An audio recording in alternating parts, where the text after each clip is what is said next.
Join us on a journey where we unravel the latest trends, tackle your burning questions, and explore innovative strategies that are shaping the future of compensation, all with a cup of coffee in hand.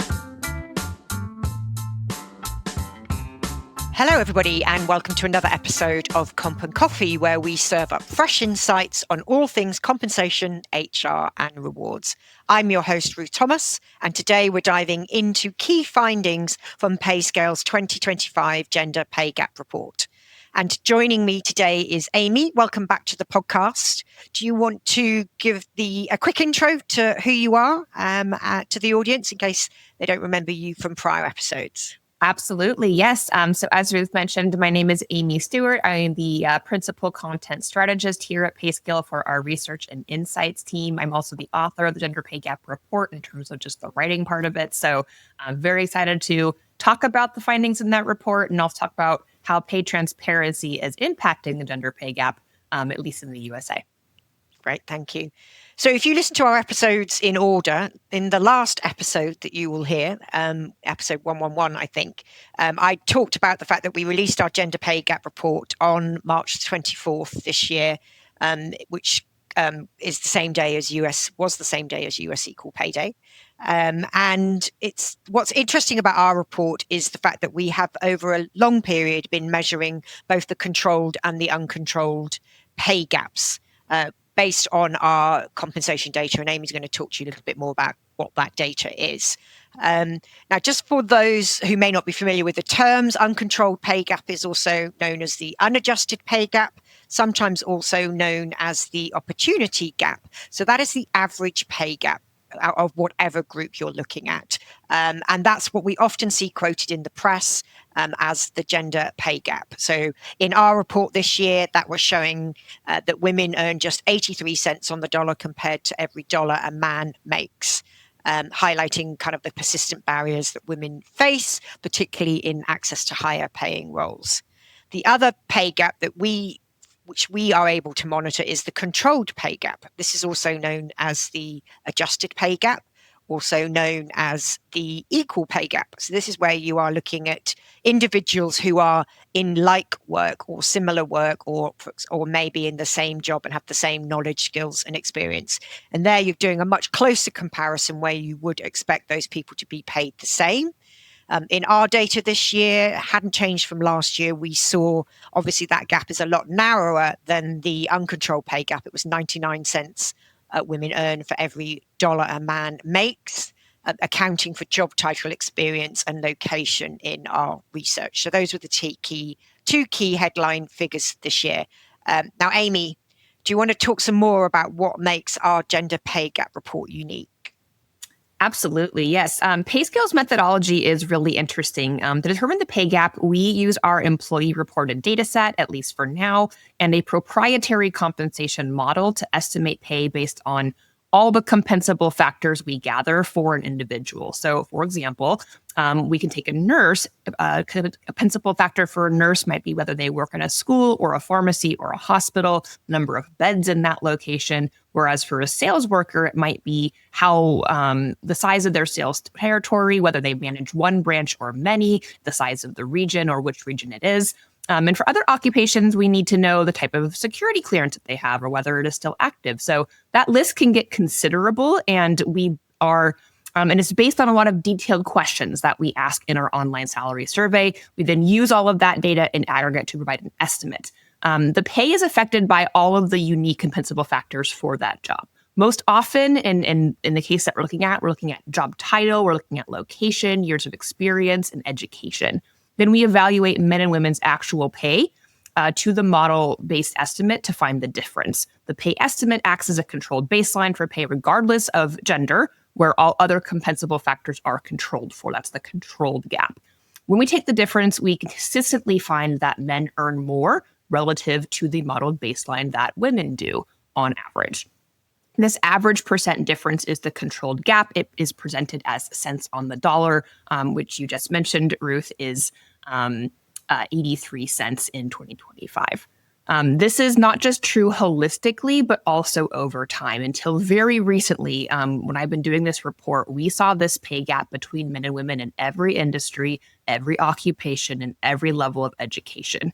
We saw the pay gap widen for women of color, and as women ascended the career ladder. In recent years, very, very recently, we have started to see the pay gap close somewhat in some industries, occupations, and location, only when data are controlled. We'll talk a little bit about what may be influencing that. However, we've also seen the pay gap stagnant and widen in some areas. So there's just kind of conflicting things happening when it comes to equality in pay between men and women.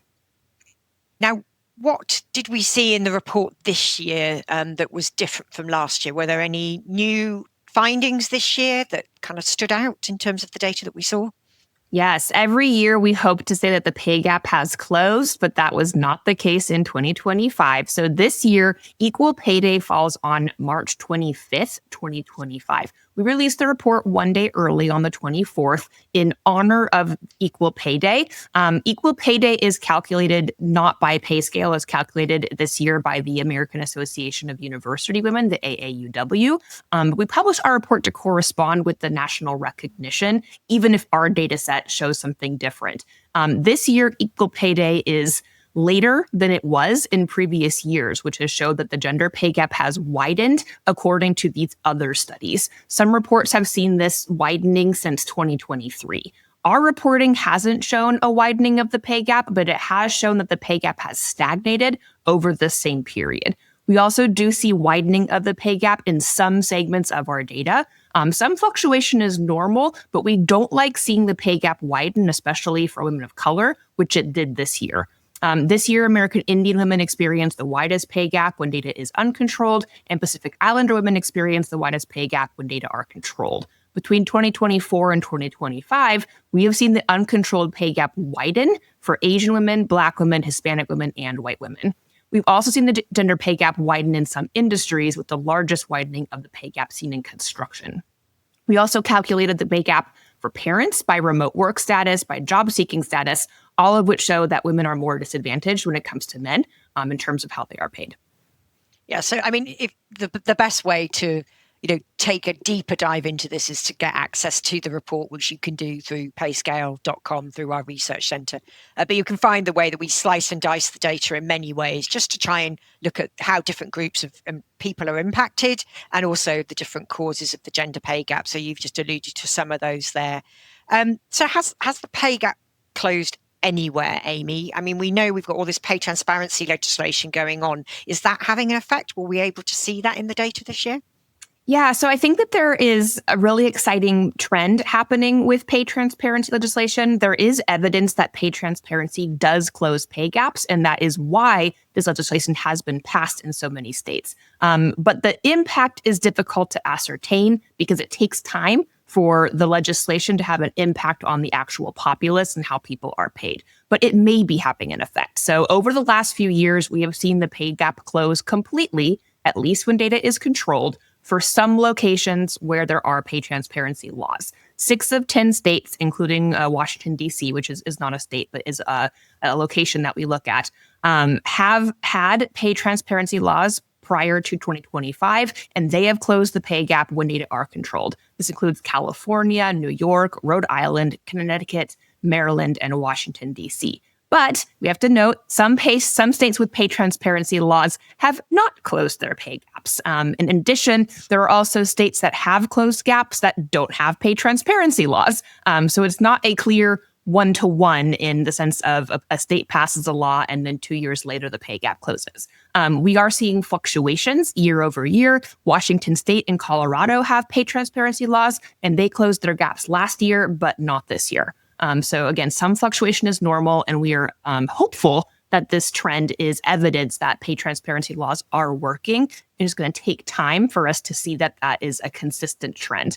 It is interesting to look at the context of the gender pay gap widening by some reports, which we do see in some segments. So as we just talked about, we didn't look at this, but I did look at a similar report from JobSeeker that shows that pay is more equal in the West and Midwest and less equal in the Northeast and South.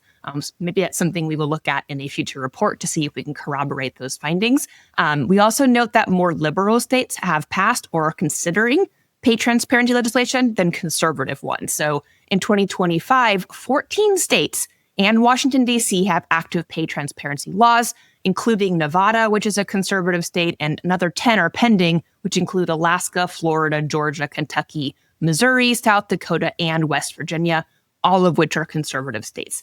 However, a bill in Montana failed, and no conservative state has passed pay transparency legislation yet.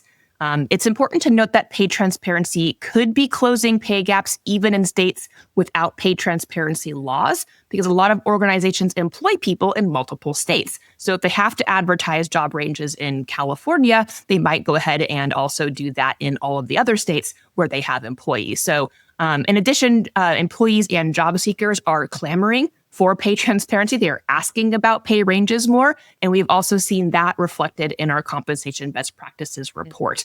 So although some states may be waffling on this legislation or striking it down to support corporate interests, like what we think happened in Montana and Virginia, we have not seen pushback from the public against the concept of fair and transparent pay. It does seem like that is something most workers want.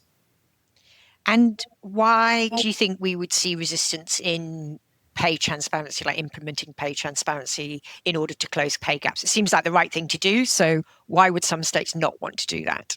Yeah, when it comes to pay transparency legislation, the resistance we think is in the effort required of organizations to come in compliance with those laws. So most organizations don't strive to pay employees unfairly. They're not actively trying to disadvantage their workers, but proving that pay is equitable and fair takes effort. It requires that organizations have a compensation strategy. They have identified the compensable factors that impact pay for all of their jobs. They have a job architecture, that they include critical information in their job descriptions to price jobs correctly. And that requires that they have processes for communicating their pay and answering manager and employee questions about it, all the way to the top of the organization. So that is a mammoth effort for some organizations that may not have any of those processes in place and may not have the resources to build those processes. And for those that have just started using market pricing, there's a lot that they have to do before they can start publishing ranges confidently in job ads, and they may not know where to start. So for larger organizations, there is an administrative burden associated with pay transparency, and they may also not want to give up some of the power that they retain by keeping that pay process opaque. So this leads to lobbying against legislation that would be forcing them to comply with those laws. So the final reason is that there are legal concerns. A lot of organizations want to pay people fairly. They're not trying to pay women less than men. And that's true for all protected classes, but they are afraid to do the pay equity analysis because they don't know what they're going to find. And once they do the analysis and have that information, they are then obligated to do something about it. And so they want to make sure that they have all those ducks in a row before they take on that work. So pay transparency legislation, requires them to do a lot of things that they may not be ready to do. And for that reason, they may be hesitant to make that a law in their state. Yeah, and it's a good call out, Amy, because it's something we've obviously been working with our customers, with our clients over the period of time that this legislation has been emerging, and we can see what they've been doing as it plays out in the trend data that we look at in our compensation best practice report as well. So as you say, we know, there's been a huge amount of effort for organizations to try and mature their compensation processes to make sure that they're able to, at the very basic, understand what a pay range should be to put on a job posting. But the next very critical stage, as you say, in that is the relativity of that to how everybody else is paid within the organization, because otherwise you're going to end up with employees who are going to be unhappy because they don't feel that their pay is evenly matched against, for example, that public pay range that you're posting potentially in a job advert. So yeah, that I do think a lot of organizations have done that work. When we talk to organizations and when we interact with them on the webinars that I do with Lulu Cycley, our employment council, so we do pay legislation updates quarterly, listening to what we hear through the polls, listening to what we hear through the questions about what their challenges are. 2025 is really the year of pay communication, and that's the part of the journey they've got to. So a lot of them we know have done the hard work in terms of building pay ranges and making sure that people are, they've remedied internal pay inequity. And now they're trying to train people to be able to talk about pay. So hopefully, we will see this journey continue. But let's get back to the gender pay gap. One of the things we dive into in the report, and we're very lucky to be able to do that with the data that we have, is start to think about what are some of the causes of the gender pay gap, and we can evidence that. So talk me through some of the stuff that we saw in the gender pay gap research in terms of what's driving these pay gaps.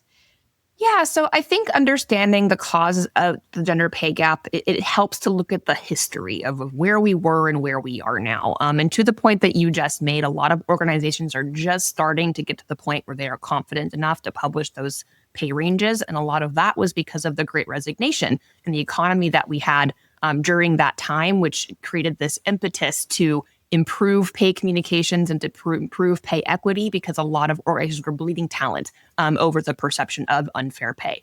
So you have to really go back and look at everything that has led to that moment. So, historically, women were not able to work. And when they were, the work that they were doing was relegated to service jobs, childcare, nursing, jobs that served the community. And those jobs pay less. In the United States during World War II, women took on the jobs that men had, and they found that they enjoyed that work and they were good at it. But they were paid half of what men were paid at that time in the 1940s. When the men came home, the women were dismissed from those jobs, and civil rights followed in the March on Washington for Jobs and Freedom, which included the demand for equal pay. The Equal Pay Act was passed in 1963, and civil rights followed it in 1964. But that didn't automatically change centuries of bias and discrimination. That fight is still ongoing. So while the gender pay gap has been slowly closing year over year to align with our values as a nation, our research shows that women are still being paid less than men, even if just a little bit less. And they're occupying lower paying jobs, and they are sometimes paid less in the same job doing the same work, despite that being illegal. Yeah, it's really interesting because we talk about all the time about systemic issues driving this. And then we're like, well, what are those systemic issues? And actually, I find it fascinating. It's definitely a pet topic of mine. It's like the social economic history of how we got to where we are, and how even though the whole construct of work has become what it is.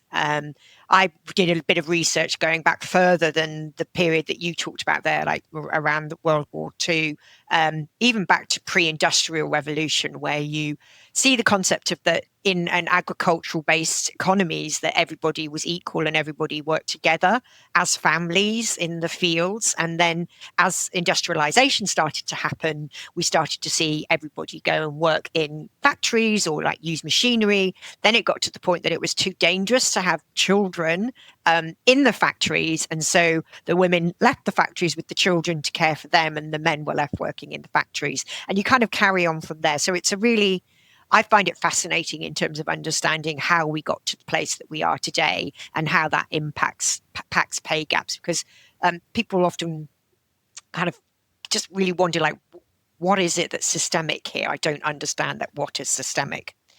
Now, one thing that we know is a big driver of the pay gap is related to motherhood, and that is often known as the motherhood penalty. So for those who may not be familiar with that term, do you want to explain what that means and how we saw that show up in our study?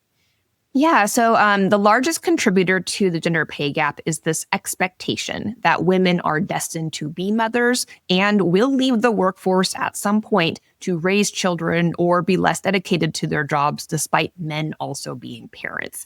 According to our report, women earn just 75 cents for every dollar earned by men when they have children. Women are also presumed to be less capable than men due to biological differences, whether real or imagined, which can impact what women study in school, what jobs women apply for, whether and how women are mentored, the tasks they are given to do, whether they are considered seriously for promotion, and whether they are penalized for negotiating their pay. We do not study all of that in our report, but we do know that women are paid less when they are mothers, while men earn a 2% pay premium when they are fathers. We also see the pay gap widens as women age and as they ascend the career ladder. For example, women start off in their careers behind and never catch up. By 30, the gap widens. By 45, it drops to 72 cents on the dollar. The gap is the worst for women who are in leadership, Women who reach the executive level make only 72 cents for every $1 that male executives earn. And we see that education does not close that gap. At no higher level of education beyond a bachelor's degree does the pay gap close more. It's worse for women who have MBAs, who earn just 77 cents compared to every $1 that men with MBAs earn. I mean, that's an interesting fact on its own. And I think we've looked into that, isn't it? It comes down to the subjects that women study that can lead to some of those educational gaps. But it doesn't really necessarily explain it with MBAs, because surely they're kind of studying the same type of work. So, so there's definitely something happening within the workplace that's impacting that. So we understand from the report lots of information about the gender pay gaps. What can organisations do you suggest, Amy, to close the gender pay gap or to close the pay gaps? Yeah, so the easiest thing to do is to understand that, sorry, I tried to repart that. Okay, I'll ask the question again. So Amy, we understand from the report lots of different ways of looking at the gender pay gap and some of the causes that drive it. But more importantly, what can organisations do to close the gender pay gap? The easiest thing to do is to understand what your pay gaps are, and the results of that analysis may be surprising.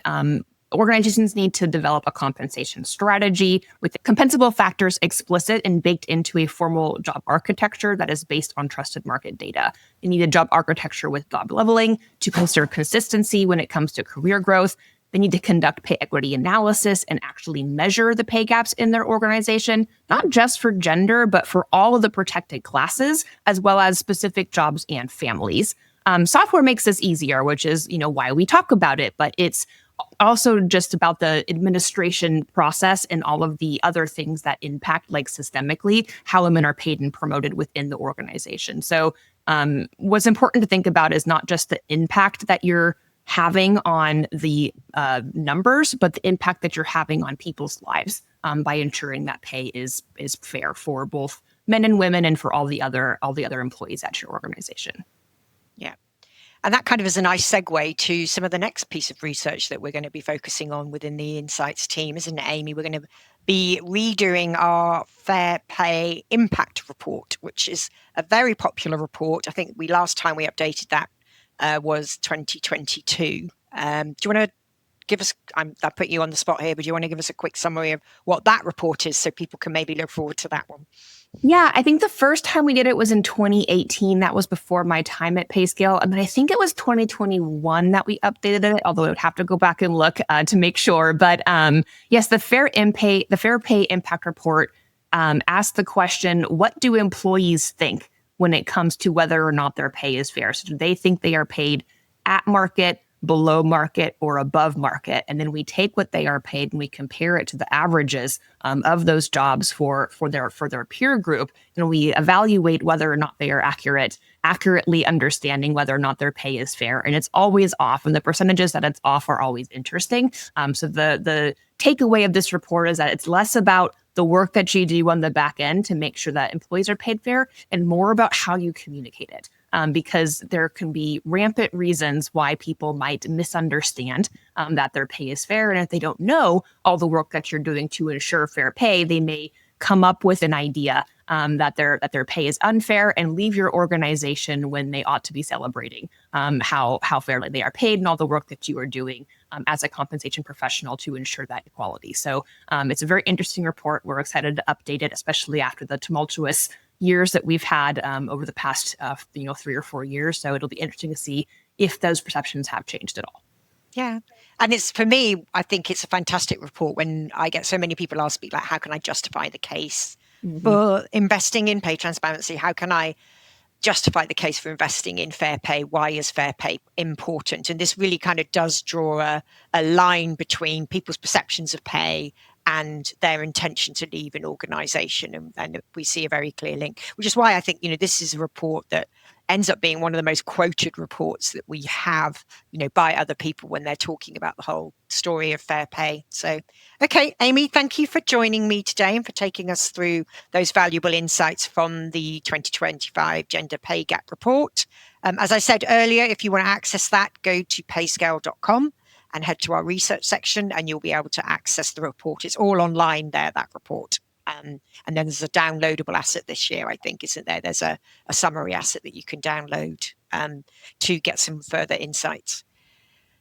So thank you very much, as always, for listening. If you have any other topics you'd like us to explore, please feel free to reach out to us at coffee@payscale.com. Thank you, as always, for tuning in, and we'll see you next time for another hot take on all things compensation. Thank you very much, Amy, for joining me today.